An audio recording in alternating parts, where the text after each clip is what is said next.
여기는 의전 형제공원 대형 슬로시드입니다.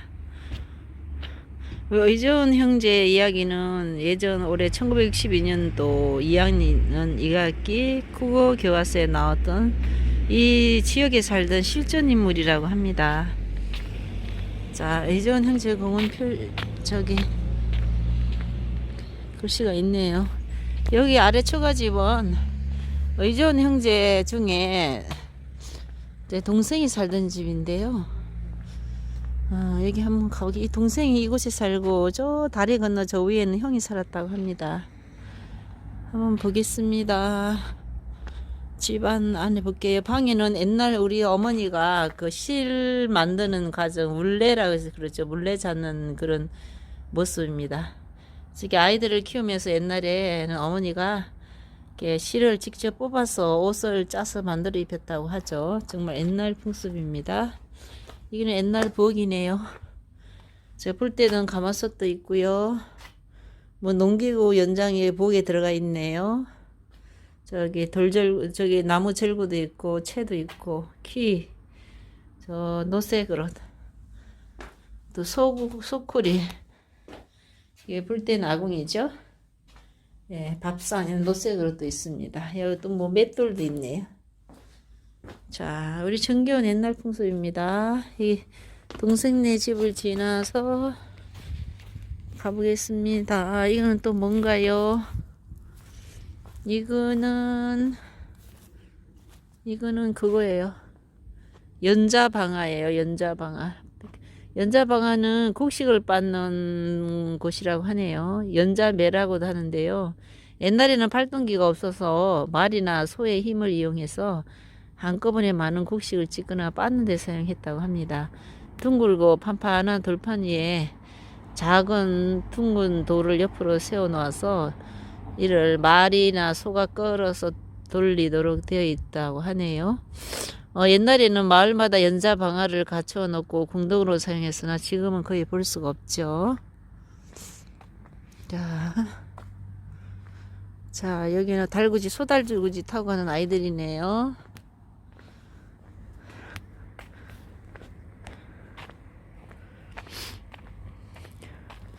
저기는 우리 예산군의 황새 천년기념일 199호 황새 인형이 있습니다.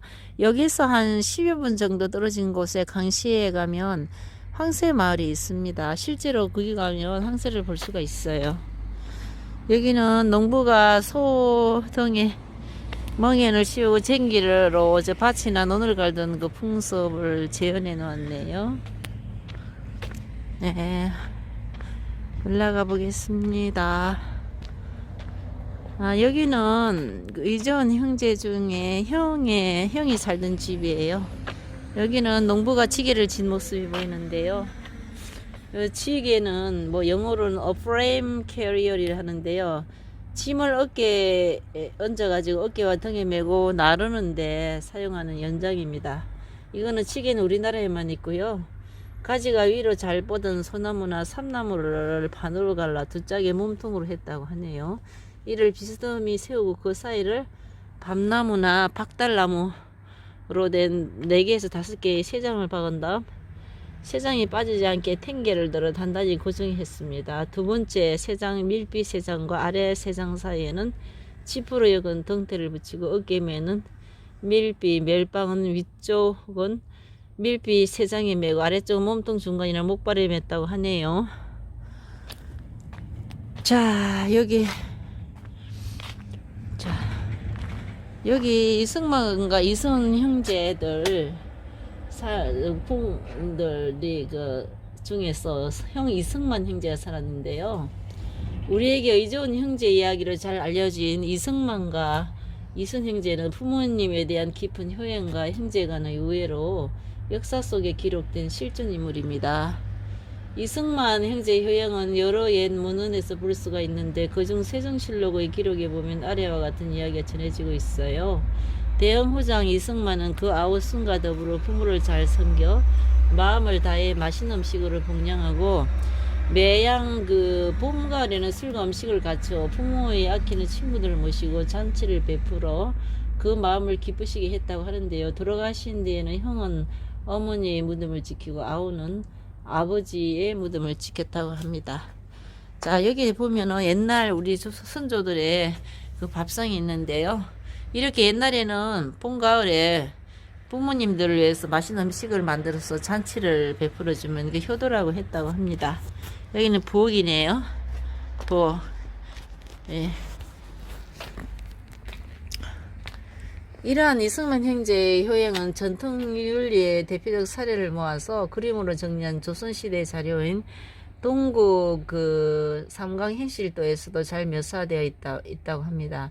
이러한 효행과 함께 이승만 형제는 예전 초등학교 교과서에도 실렸던 유명한 일화로 형제간의 우애를 상징하는 대표적인 인물로 전해지고 있어요. 옛날 한 마을에 형제간의 우애가 매우 좋고 부모에게 효성이 지극한 형제가 살았는데 동생이 후에 결혼해야 하여 따로 살고 농사도 따로 짓게 되었습니다.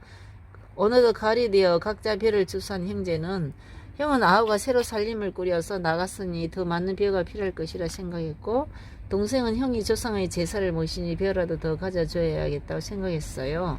형에게 벼씀을 준다 해도 받지 않을 것이라고 생각한 동생은 밤에 몰래 벼 한 숨을 형의 집에 가져다 두고 형 역시 동생이 벼씀을 받지 않을 것이라 생각하여 밤에 아우네 집에 벼 한 숨을 두고 옵니다. 분명 벼씀을 가져다 두었는데 자신의 벼가 줄어들지 않아 이상하던 형제는 매일 밤 서로의 집으로 벼섬을 가져다 두게 되죠. 그러던 어느 날 달밝은 밤에 형제는 비로소 벼섬이 줄어들지 않는 이유를 알게 되어 서로 얼싸안고 눈물을 흘렸다고 합니다. 이처럼 부모님에 대한 깊은 효행과 형제 간의 아름다운 우애를 나누었던 이승만과 이순 형제는 오는 날까지도 가족 간의 따뜻한 사랑의 소중함을 일깨워주고 있습니다. 자, 저 앞에 보이는 곳은요, 여기 상설 무대예요. 자, 이곳에서 매년 가을에는 의존 형제 축제가 열리는데요. 축제가 열리면은 이제 이곳에서 뭐 여러 가지 행사, 사물, 춤, 연극놀이를 하죠. 저기는 물레방아도 있습니다. 지금은 꽃도 지고 나무 잎사귀가 떨어져서 허롭지만 이전 형제의 공원은 좀 아기자기하죠. 옛날 초가집도 볼 수 있고요. 저 초가집 보이는 곳은 화장실입니다. 웃기는 거는요, 관광버스가 지나가다 가끔 서요. 그 사람들이 내려서 화장실에서 일 보고 갑니다. 자, 여기는 우리 대형 슬로시대에서 토요일날 둘째 주 토요일인가요? 이 시장이 서는 곳입니다. 시장이 이곳에 서는데요. 지역 농산물을 판매하는데 지금 겨울은 쉬고 있는 것 같으네요. 봄부터 가을까지 아마 하는 걸로 알고 있습니다. 자, 이상은 이 의존 형제 공원에 대한 이야기였습니다. 감사합니다. 의존 형제 공원에 있는 비석굴입니다. 이 비석들은 원래 예당 저수지 축조로 수몰되는 지역에 있던 비석들을 옮겨놓은 곳인데요. 율곡 이의 친구로 개혁 주장을 폈던 대흥 현감 유몽학 선정비가 1578년에 세워져 가장 오래되었다고 하네요. 충청도 암행어사로 이름을 떨친 건념, 대동법 확장 시행에 노력한 영의정, 김육, 영세, 불망비 등 비석을 통해 조선시대 지방간으로 부임했던 인물들이 남긴 대흥의 역사를 알 수가 있다고 합니다. 특히 동학농민군 탄압에 앞장섰던 인물과 1904년 일제가 조선의 항무지 개척권을 50년간 양도하도록 강요하자 이를 반대 상소하고 규탄선언서를 발표했던 이근하 선생, 영세 불망비 등은 지역사는 물론 근현대사를 살펴볼 수 있는 소중한 비석들이라고 하죠. 이렇게 제일 앞에 있는 이곳에 한 33개 정도의 비석이 저 끝까지 있는데요. 시대별로 이렇게 쭉 나열되어 있습니다. 제일 앞에 있는 이 비석이 현감 유몽학 선정비라고 하네요. 건립위원들은 1578년 7월인데요. 대형 현감으로 계셨던 분이라고 합니다. 자, 두 번째도 이는 현감 건념 선정비고요. 이 세 번째는 그 유명하신 영의정 김공육 영세 불망비입니다. 네, 대동법 실시를 주장하셨던 분이죠. 저 맞은편에는 예전에 저쪽에 의원이었다고 합니다. 병원이었는데요. 병원 원장님은 돌아가시고 지금 사모님께서 90 지금 후반대 되신 분이 살고 계세요. 그리고 여기서 쭉 올라가면 그 대흥동에 관악 건물이 있습니다. 예산에 오신 걸 진심으로 환영합니다. 자, 슬로시디 예산 발상지는 대흥면이라고 하는데요. 여기 지도가 있습니다. 대당호 주변 관광지 이렇게 소개가 되어 있네요. 예, 소개가 되어 있고요. 여기는 예산 10경이 있습니다. 이 예산 10경에 대해서 대략 소개를 하자면 제1경은 수덕사라고 하는데요. 현존하는 가장 오래된 목적 건물인 국보 제49호 대웅전이 있으며 그 불교적, 문화적, 건축적 의미가 큰 아름다운 사찰이라고 합니다. 우리나라 최초의 불교 그 전문기관인 선미술관과 1080계단, 소림초당과 같이 각종 이야기거리가 숨겨진 명소들이 있으며 떡순산 자락에 있어서 계절마다 자연과 함께 변하는 아름다운 모습이 뛰어나다고 합니다. 제2경은 충의사죠. 매헌 융봉길 의사의 충원이 서린 곳으로 윤희사의 생가와 사당, 기념관 등이 있어요. 기념관에는 윤희사의 애국증정을 알아볼 수 있는 전시물과 유품이 있고 냇물이 흐르는 생가 주변은 산책로가 조성되어 있어서 가족 나들이로 오기로 좋다고 합니다. 제3경은 추사고택이고요. 추사고택은 조선 후기 최고의 서예가이자 문인이었던 추사 김정희 선생의 묵형이 남아 있어요. 환웅의 정치에 추사의 글씨와 그림이 멋을 더하고 있고요. 수수나부터 모란까지 철마다 피는 꽃들이 아름다움까지 줘서 사진작가들에게도 인기가 있습니다.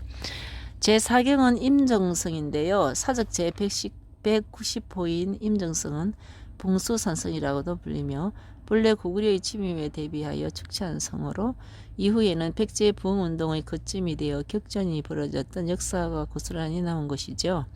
제5경은 예당호입니다. 1964년 만들어진 수면적 10.88km의 우리나라 제1의 농업용 저수지로 규모가 커서 조각공원, 캠핑장과 함께 휴양지로 자리 잡고 있어요. 낚시 애호가들 사이에서 명당으로 유명하죠. 2019년 4월 16일에 개통한 예당호 출렁다리는 현재 국내 최장 길이로 이름을 날리고 있으며 느린 호수길과 함께 예산군의 대표 트렌드마크로 자리 잡고 있어요. 제6교는 삽교평야로 삽교천을 따라 길게 펼쳐진 땅에는 수량이 풍부한 예당호가 있어서 가을이면 황금 벌판이 펼쳐집니다. 기름진 땅에서 생산되는 벼는 신선도가 높아 맛 좋은 쌀밥을 만들 수 있습니다.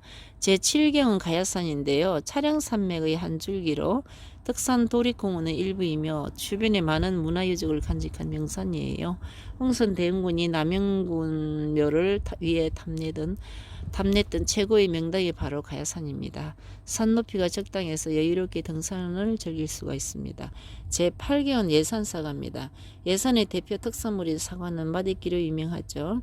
새콤달콤한 맛에 아삭한 식감까지 더해진 예산 사과는 평창 올림픽에 납품하면서 외국인들의 입맛까지 사로잡았습니다.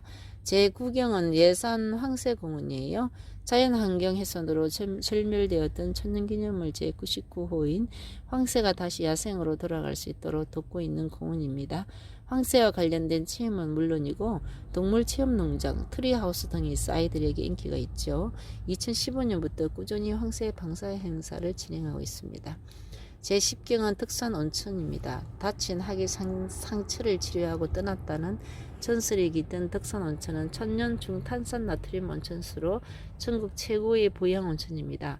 동국 여지 성남 등 옛 사료에도 덕산 온천의 역사가 남아있고 지금은 리조트, 관광호텔 등이 들어선 관광단지입니다.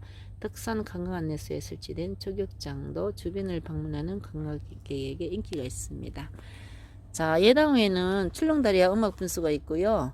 야간에도 또 개장합니다. 이렇게 색색별 이게 아름다운 그 야광이 LED 조명으로 비치고 있죠. 예당호 노린 호수길도 유명하고요. 또 대형 슬로시디 꼬부랑길. 자, 노린 호수길은 약 7km 정도 됩니다. 자, 여기 또 예산 팔미가 소개되어 있네요. 예산 팔미는 예산 소갈비, 청정지역 예산에서 생산되는 특등급의 한우 마늘 엄선하여 전통적인 방법으로 만든 양념 소갈비로 한번 맛을 보면 그 맛을 잊을 수가 없어서 부모님과 자녀들의 손을 잡고 다시 찾아와서 갈비를 찾을 그 정도의 맛이 일품이라고 합니다. 예당 붕어찜은 전국 제1의 예당 저수지에서 갓 잡아 올린 자연산 붕어를 깨끗하게 손질한 후 잘 말린 무청이나 시래기 등 갖가지 양념을 바닥에 듬뿍 깔고 조리한 붕어찜으로 자연산 고기에서만 느낄 수 있는 쫄깃한 담백한 맛이 일품이라고 하네요.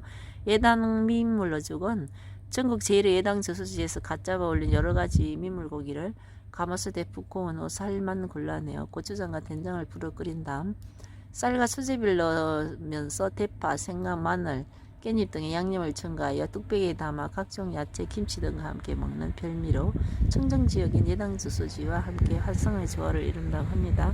삽다리 곱창은요, 1960년대 초부터 삽교 지역을 중심으로 돼지 곱창을 깨끗이 손질하여 연탄불에 구워 먹는 곱창구이와 갖가지 양념을 듬뿍 넣어 조리하는 곱창 전골이 있고, 이 맛은 오들오들 꼬들꼬들 쫄깃쫄깃한 맛과 구수하고 담백한 맛이 특징이라고 하네요.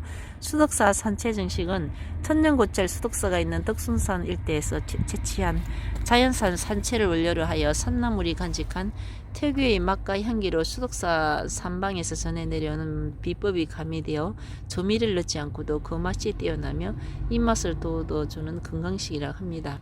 예산 장터국밥은 장이 쓰는 날에 솥뼈로 충분히 우려낸 육수에 파, 마늘 등 양념을 넣고 잘 삶아낸 소머리 고기를 얹은 국밥으로 국물 맛의 얼큰함에 속이 풀어지고 먹다 보면 푸짐한 양의 만족스러운 간단하게 한 끼를 해결할 수 있는 서민식이라고 합니다. 예산국수는 최고급 밀가루와 국산 천일염으로 적절한 온도와 습도를 맞춰가며 자연 건조시킨 맛으로 영양이 좋고 부드럽고 쫄깃하며 남녀노소 사계절 누구나 즐겨 찾을 수 있는 정직하고 우리 입맛에 착 달라붙는 가장 한국적인 음식이라고 합니다. 강시 한우는요, 예산 청정지역에서 자란 질 좋은 암소로 부드러운 육질과 신선한 고기 맛으로 많은 미식가들이 꾸준히 방문하고 있어요. 현지에서 잡은 한우 암소를 저온 가공해서 공급하기 때문에 맛이 진하고 풍미가 훌륭하여 각종 반찬뿐 아니라 신선한 한우 내장과 육 사시미는 서비스로 나온다는 게 특징이라고 합니다. 자, 여기는 충성남도 지정유형문화재 이승만 형제 효제비입니다. 예산 이승만 형제 효제비는 고려시대 인물인 이승만, 이순 형제의 효행과 우애를 기리기 위해 1497년 연산군 3년에 세운 비석입니다. 이승만과 이순 형제는 지극한 효성으로 이름이 높았고요. 부모님이 살아 계실 때는 맛있는 음식으로 받들어 모셨으며, 돌아가신 데는 형이 어머니의 묘를 지키고 아우가 아버지의 묘를 지켰다고 합니다. 3년상을 마친 데에는 아침에는 형이 아우의 집으로 가고 저녁에는 아우가 형의 집을 찾았으며, 한 가지 음식이 생겨도 서로 만나지 않으면 먹지 않을 정도로 효심과 우애가 깊었다고 하네요. 효제비는 길쭉한 몸돌 위에 머릿돌을 앉은 모습이며 밑에 있는 받침은 후대에 와서 만든 것이라고 합니다. 몸돌에 새겨진 비문에는 왕이 형제를 기려 상을 내린 사실과 후손에게 모범이 되도록 명하였다는 내용이 기록되어 있어요. 저 가까이 가서 보겠습니다. 여기 예산 이승만 형제 효제비라고 지금 적혀 있네요. 요형문화재 102호라고 합니다. 자, 여기 안에 보면 한자가 이렇게 써 있는데요. 희미해져서 정확한 글씨를 알 수가 없어요. 이 효제비가 발견됨으로써 이승만과 이순 형제는 이 지방의 실존 인물임이 밝혀졌다고 합니다. 여기 가면 두 분의 그 형상, 동상이 있어요. 네, 밤에 서로 이게 볕단을 나르던 모습이죠. 네. 자, 여기 앞에는 대흥동원이 있습니다. 대흥동원 조선시대의 간청이죠. 옆에는 300년이 넘은 큰 아름다리 나무가 있어요.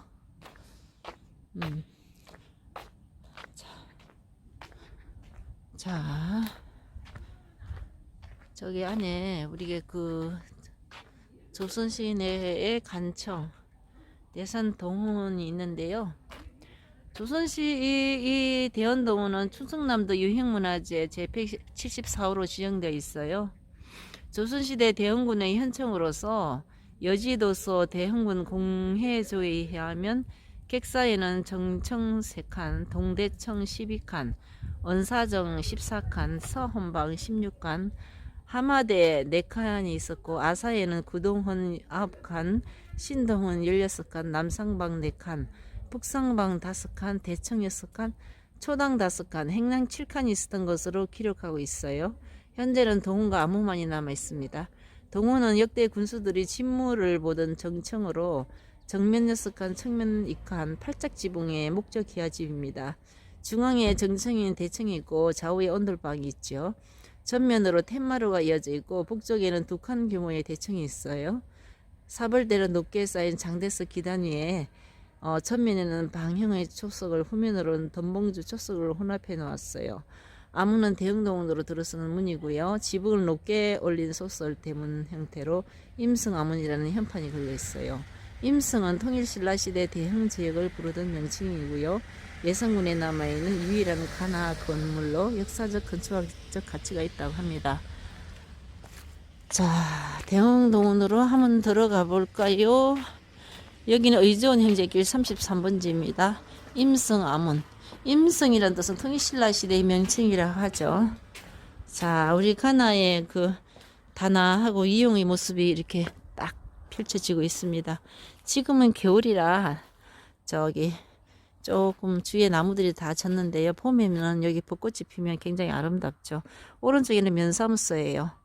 저 예전에 면사무소는 옛 간청에 계시던 수령들이 살림집으로 쓰였고 서원이라고 불렀고요. 서쪽에 서원이고 동훈은 동쪽에 있어서 동훈이라 불렀다고 하네요.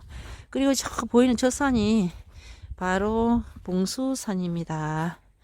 봉수산에 가면 임정성이 있죠. 우리 그 백제 부운동의 마지막 보루였던 임정성 2.4km의 임정성이 있는데요. 석축산성이라고도 하죠. 예, 주로 백제가 610년 나당연합군에게 사비성에 함락돼서 의자왕이 무릎을 꿇었을 때 망했다고 하는데요.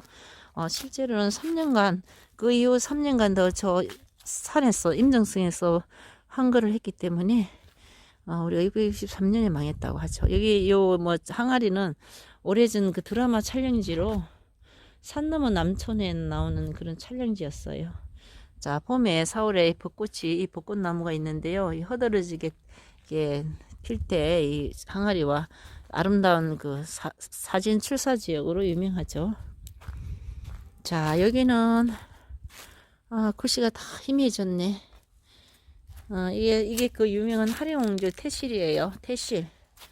태실은 조선시대 태실은 왕세자나 왕손 대군이나 공주, 옹주의 무병 장수를 기원하며 명산의 탯줄을 보관했던 곳으로 왕가에서는 이를 법으로 정했습니다. 이 태실은 조선 21대 영조대왕의 11녀 하령옹주의 태실로 화령옹주는 영조와 쑥이문씨의 소생으로 주사 김정희 선생의 정조부인 김한신의 조카 며느리가 되죠.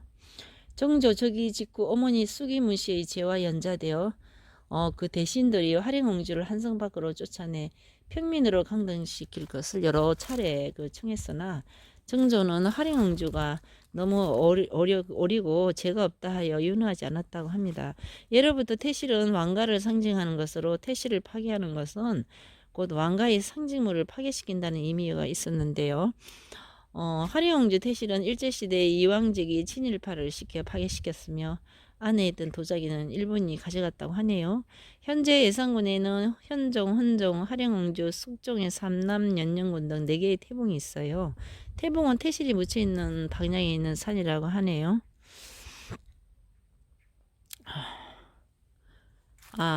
개유 3월, 초 2일 술시 생옹주 아지시 태실 건융 18년 5월 13일 진시장.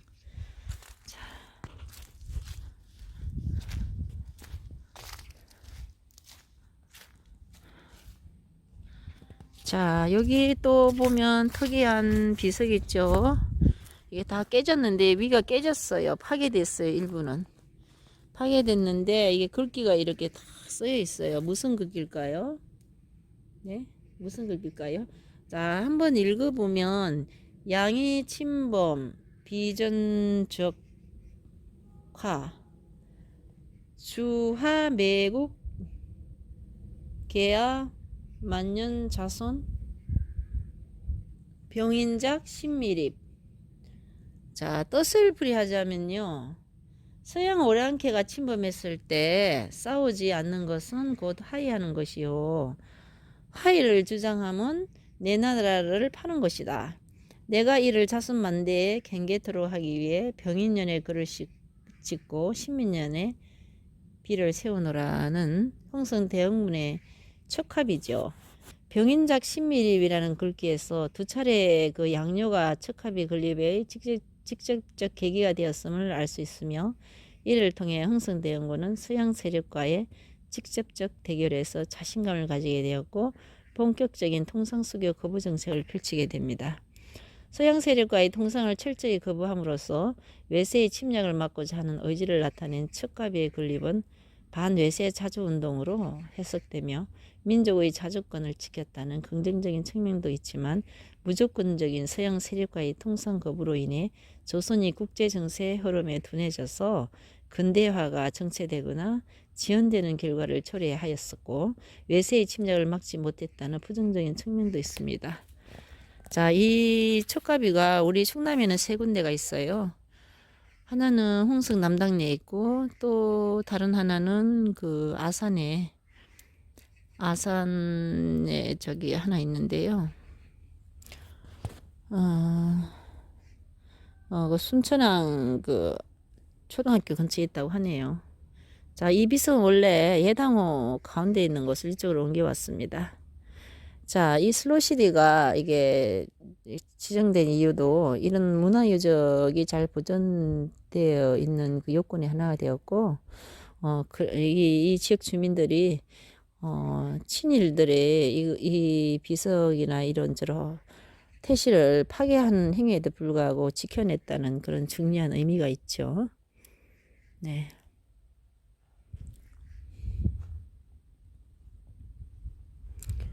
자, 여기는 예산군 대형면 슬로우시티 대형동원입니다.